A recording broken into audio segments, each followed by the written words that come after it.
Creative কম্পিউটারের পক্ষ থেকে শুভেচ্ছা। মাইক্রোসফট ওয়ার্ডের একটি সমস্যা নিয়ে আজকের এই টিউটোরিয়াল। মনে করি আপনি মাইক্রোসফট ওয়ার্ডে প্রবেশ করলেন।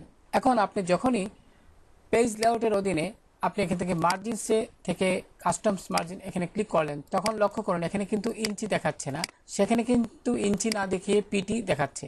তো অনেক সময় আমাদের এই ধরনের সমস্যায় পড়তে হয়। তো কিভাবে আপনি এই সমস্যাটি সমাধান করবেন, তো চলুন দেখি। তো এই জন্য প্রথমে যে কাজটি করবেন, মাইক্রোসফট ওয়ার্ডে অ্যাক্টিভ থাকা অবস্থায় আপনি ফাইল মেনুতে ক্লিক করুন, তারপর এখান থেকে অপশনে ক্লিক করুন।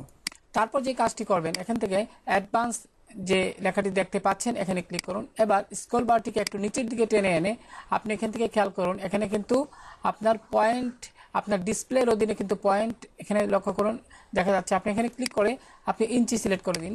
এবার ওকে বাটনে ক্লিক করুন। লক্ষ্য করুন এবার যদি আমি পুনরায় এখানে এই যে আমার রুলার রয়েছে, আমি যদি এখানে ডাবল ক্লিক করি, লক্ষ্য করুন এখানে কিন্তু আর পিটি দেখাচ্ছে না, এখানে ইঞ্চি দেখাচ্ছে। আশা করি এই টিউটোরিয়ালটি আপনাদের খুবই কাজে লাগবে যারা মাইক্রোসফট ওয়ার্ড ব্যবহার করেন। তো ভালো থাকুন সবাই, আল্লাহ হাফেজ।